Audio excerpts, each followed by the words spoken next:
I'm 52, but in my mind, I'm still 25. That's why I take Osteo-Biflex to keep me moving the way I was made to. It nourishes and strengthens my joints for the long term. Osteo-Biflex, now in triple strength plus magnesium. At Staples, a bright future starts with the right supplies. So our wide selection of back-to-school essentials is in stock, guaranteed. This week, save big on the supplies they need for success. Staples, back to school and beyond. Shed a tear for each soul set free, but that's what happens when you dance with me. Go ahead, baby, tell me. Well, I ain't nobody's baby, baby, I'm an outlaw. You know I ain't evil, but I ain't a saint. Can't help it, I was born this way, a baby outlaw. Little baby. Red River Harley-Davidson, Highway 287 at City View Drive, rrhv.com. It's truck month at James Wood in Decatur. Get $12,000 off MSRP on select 2019 GMC half-ton trucks. Current GM owners getting 18% off MSRP on select 2019 GMC heavy-duty truck. Current GM owners get 14% off MSRP on select 2019 GMC Yukon. Hurry in, our truck month ends September the 3rd. Shop 75 acres of vehicles online at jameswooddecatur.com today. Visit our family at James Wood Decatur. Busy. That's life for you. So while you get to it, we're going non-stop to keep you running. No running around. For new key fobs, plus your neighborhood's largest selection of batteries plus bulbs. Plus, if your phone needs fixing, we do that too. Know how? Right now. That's our specialty. Stop into your local Batteries Plus bulbs and save $10 on Duracell Ultra car batteries. Or visit batteriesplus.com. From your local news authority, local, in-depth, community, you're watching KFDX3 News Today. Good Thursday morning, everyone. Thanks so much for joining us. I'm Derek Lowe. And I'm Daniela Hankey. Let's start your morning off by checking in with meteorologist Michael Bowling, who's not only a meteorologist today, but also a birthday boy. So happy birthday to you. Birthday boy. Happy birthday. He's a man. Yeah, I'm a wonder man, not a wonder boy. All right. We should have gotten one of those buttons that says birthday boy. Okay, let's just go ahead and go to the forecast now. Today, it's going to be fairly hot across the area. A little bit warmer than we were yesterday. We're going to start out mid to low 70s across the area. A few clouds in the sky throughout the day. A rain chance of 10% as well throughout the day. 87 degrees by midday. Afternoon, a high of 94 degrees. And there are a few showers that are trying to make their way into Texoma. We'll take a look at the radar here in a few minutes. But for now, back to y'all. All right, Michael, thank you so much. You may recognize the name Samuel Little. He confessed to murdering more than 90 women across the country, including one right here in Wichita Falls. Now there's a murder case against him that's been submitted to a grand jury. Tori Larnd has been following this story for us and breaks down how Lubbock police made the connection. She appears to be at 30ish, and she's been there at least for several hours. A day that started a 26-year mystery. On August 8th, 1993, Bobby Ann Fields Wilson was found dead in a Lubbock ditch near East 14th Street and Keel Avenue. There are no obvious wounds to the body. But that didn't turn out to be the case. An autopsy revealed she suffered blows to the head and the stomach. A report by the FBI years later found that Samuel Little, a former boxer, would kill his victims without leaving obvious signs of how they died. Jump 26 years after her death, with Samuel Little sitting in a California state prison. Investigators are able to connect him to more than 60 murders across the country so far, including a woman in Odessa and in Wichita Falls. Investigators were able to connect him to the Odessa murder, but in Wichita Falls, the pieces weren't adding up. During that same time Little confessed, KMAC discovered he sat behind bars in a Lubbock jail for shoplifting.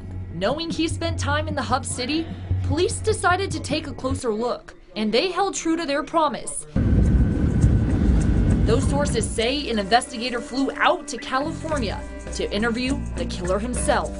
And that's when it all started to fall into place. Take a look at this sketch. The description Little gave of the Wichita Falls murder may match that of 37-year-old Bobby Fields. The FBI said that Little was very reliable when it came to describing his victims, but he wasn't as good at remembering dates. And through a thorough investigation, Lubbock detectives believe they have a case connecting Little to the murder of Bobby Fields. We'll be sure to keep you updated on whether the grand jury returns an indictment on that case. A man who was given probation for a murder charge in 2010 will be back in court today to find out whether he will be serving time in prison. This is the third time that Quincy Buckner has been charged with violating his probation. Back on April 29th, he was arrested and charged with possession of marijuana and tampering with evidence when police responded to a report of shots fired on Blonde. Buckner and Randy Schuyler were charged with murder back in July of 2007 for the shooting death of Christian Gallegos on Lansing Street. Schuyler received a 20-year sentence while Buckner pleaded down to a lesser charge of deadly conduct. The last time his probation was revoked was in 2015. In 2012, prosecutors filed to have Buckner's probation revoked after he was involved in an assault. DPS troopers are investigating a fiery crash in Bowie late last night. Someone reported the crash to Bowie Dispatch at around 9:30. Kathy Hammock posted these photos that you see here on her Facebook page. The driver of the SUV hit a concrete pillar that was part of the FM 174 overpass. Hammock said it sounded like bullets were exploding and the car was engulfed in flames immediately. The driver's condition is unknown at this time, as well as if there were any passengers inside that vehicle. Fundraising efforts are underway for a WFISD counselor and her family after they were involved in the same crash that killed an Iowa Park woman. It happened around 7 Tuesday on Highway 281 outside of Scotland. DPS Sergeant Dan Busing says a white SUV going north lost control, possibly due to wet and rainy roads, and hit a blue car going south head-on. The driver of the blue vehicle, 78-year-old Jackie Horton Parker, was pronounced dead at the scene. Busing said the driver of the white SUV, Ashley Schroeder, suffered serious injuries and was transported to United Regional. Now, no word has been released on her condition. 2 children were inside the SUV and were treated at the scene and released to family. Schroeder is a counselor at Scotland Park Elementary. Community members have set up an account at Windthorst Federal Credit Union under the Chance and Ashley Schroeder Family Fund for donations to help with expenses. In the summertime, when temperatures are high, the chances of getting bit by a snake rise significantly. They sure do. In our latest edition of our Look Before You Lock series, sponsored by ER Now, I talked to an 8-year-old boy about his traumatic experience. It hurt, I just felt the pain and I ran inside really quick. Preston Cotton says that he will never forget the night that he was attacked by a copperhead snake. I had some trash and I threw it into the trash and then I ran back. I stepped on it and it bit me. Screaming, he sprinted inside to his parents, who took him to the closest emergency room. From there, he was airlifted to Cook Children's Medical Center in Dallas, where he would spend the next 3 nights. They gave me some medicine that would make me kind of sleepy. Not all medical facilities in rural areas have access to anti-venom. However, Dr. Evan Myers at ER Now says getting to the closest emergency room is always the best option. Just try to get to the hospital as fast as possible. They can start stabilization. Sometimes you can develop shock from bites where you may need IV fluids, then get lab work going. Start getting antibiotics and tetanus boosters on board. Preston wasn't able to put weight on his foot for weeks and had to use crutches. He says the next time he takes out the trash, he'll be more cautious. I just wanted to go barefoot. That's what I felt like. Do you do that anymore? Not anymore. Nope. I'm taking shoes. Well, as you can see, Preston is doing much better now. His mother says that he will be speaking about snake awareness at a banquet put on by Peyton's Project in February. He is also part of their Snake Bite Survival Club. Definitely scary, but I'm glad to see he's doing so much better. Well, the Texas A&M Forest Service is providing updates on 2 major fires impacting folks who live in Hardeman and Ford counties. West of Kroll off of Highway 70, the Vivian fire is now 87% contained. It's burned about 12,000 acres. Yesterday, grounds crews worked to mop up the fire edge where there is unburned vegetation between the fire edge and the containment line. So far, the Copper Breaks fire, which started August 16th along Highway 6 in Hardeman County, has scorched about 7,200 acres. It is still being listed at 99% contained. Next week, President Trump may tighten the regulations for producing biofuels. Betsy Gibbon has more on that and other issues affecting farmers and ranchers across the U.S.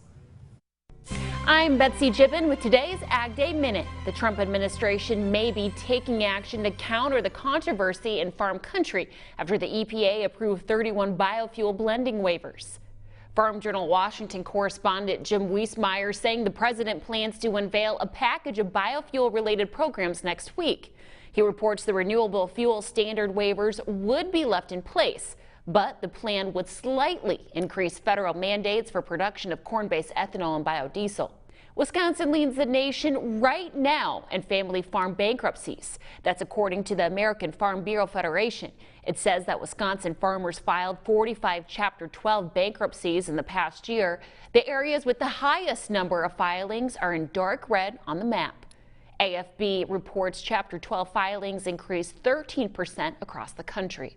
And check out the world's largest and heaviest grapefruit. It was grown by Mary Beth and Doug Meyer of Salida, Louisiana. It weighs a whopping 7 pounds, 14.64 ounces. The Meyers say it was their grandchildren who created a fairy garden at the base of a tree, and one day they noticed the oversized grapefruit growing. For more ag news, watch Ag Day weekdays on this station or anytime at agweb.com. Let's follow us on Twitter, Facebook, and Instagram. All right, Betsy, thank you. Even though we have had some downpours in parts of Texoma this week, Wichita Falls lakes are still on a slow decline. Lake Arrowhead actually rose 0.1% to 92.2% full yesterday. It has lost about 0.5% of its water in just 1 week's time, but less of that at 10% of capacity over the summer months. However, Lake Kickapoo fell another 0.2 since Tuesday and is just under 91% capacity. It was 100% in mid-July, and the water level is around 18 inches below the spillway. Around Texoma, other lakes remain in pretty good shape as summer draws to a close. Amon Carter outside of Bowie has came back to 100% full yesterday after falling to 96% a week ago. Other than the recent decline, it's been at 100% since last fall. Lake Graham is at about 93% and Possum Kingdom is at 98%. Texoma, your time is now 6:10. Meteorologist Michael Bowling is in the Weather Center with a check outside this morning. Michael, can we expect any more rain today, or has it made its way through Texoma? There's a small chance. A few showers are trying to get into the area right now. We'll take a look at that radar here in a few minutes, and we'll take a look at it in a few minutes. Your life is busy. As dawn breaks, you're on the go. You need the team that gets your morning moving. And starting September 2nd, we'll be adding an extra half hour. Weekdays starting at 5 a.m. KFDX 3 News, your local news authority. The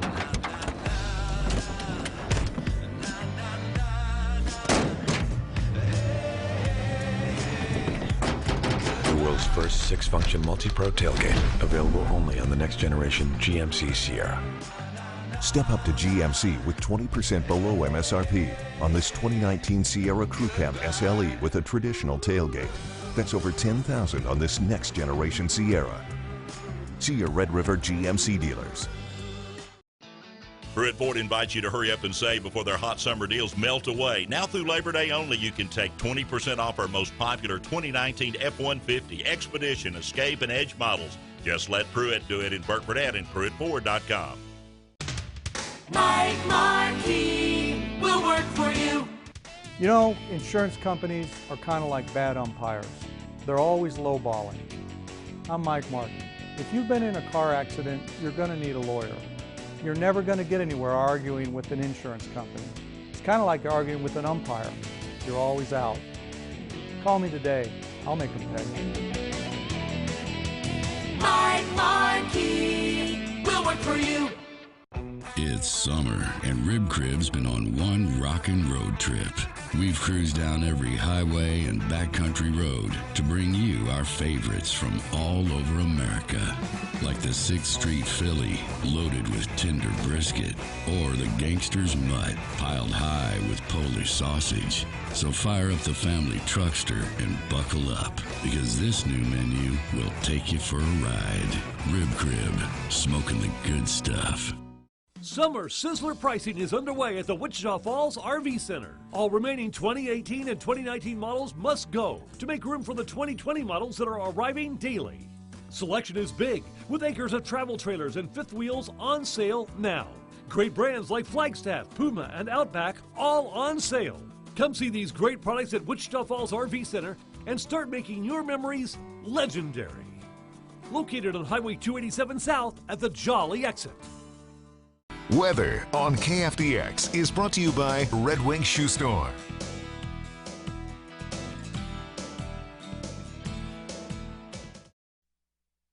Now from KFDX3, Texoma's Weather Authority with Michael Bowling. Welcome back. Take a look outside. First Bank Tower Cam. It's a little bit humid out there, 72 degrees with our dew point also at 72. Brings our humidity to 100%, which means the air is saturated. Could have a little bit of fog in a few spots with south-southeast winds averaging 5 miles per hour.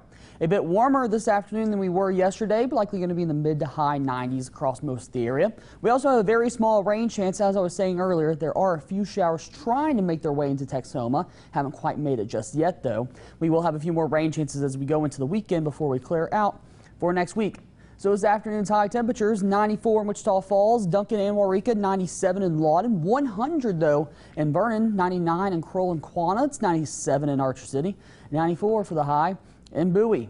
Another high 94 tomorrow for Wichita Falls before we dip back down to 89 on Saturday, so not quite as cool as it was earlier this week, but still a little bit cooler than we are going to be today. We'll see those temperatures gradually rise as we go into the middle next week, back up to 95 on Wednesday. Taking a look at satellite and radar now, as I was saying, a few showers are trying to make their way into Texoma. They're still a little bit off to the west. Maybe a couple of very light showers are going through the northern portions of Texoma, but for the most part, we're still dry at the time being. Taking a look at the tropics once again, we still have Hurricane Dorian now trying to strengthen. It will strengthen likely. Currently a Category 1 hurricane with sustained winds of 85 miles per hour. It'll likely strengthen to a Category 3 hurricane in the next 48 hours, and then likely making landfall as a very strong Category 3 hurricane as it makes landfall in Florida. 125 miles sustained winds are right now is in the forecast, but 130 would be Category 4, so we might see it get upgraded. We're not exactly sure just quite yet. It's still several days out. Looking at futurecast now, a few showers will be possible throughout today, but for the most part, we'll stay dry. Another chance for showers tomorrow. We see some storms moving through the eastern portions of Oklahoma that might just clip us in Texoma and bring in a few showers, maybe a thunderstorm or two to Texoma. But for the most part, once again, most of us will remain dry.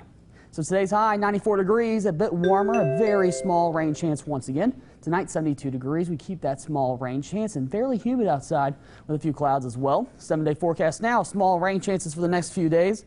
Only right around 20% for Friday, Saturday, and Sunday. As we end next week, we return to clear skies and temperatures back in the mid-90s. All right, Michael, thanks so much. Let's take a look at our brain teaser for this morning, brought to you by La Casa Dental.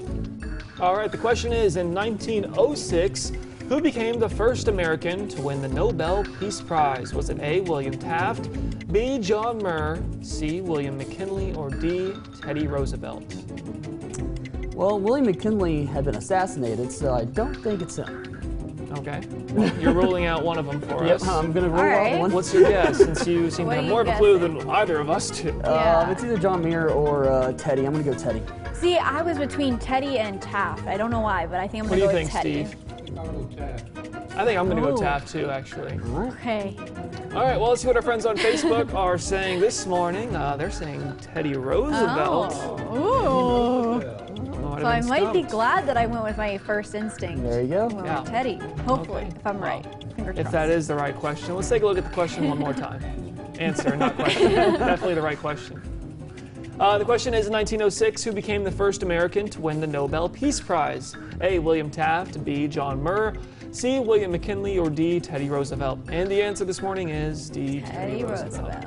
All right. There you go. We'll be right back with more news and weather. Stay with us.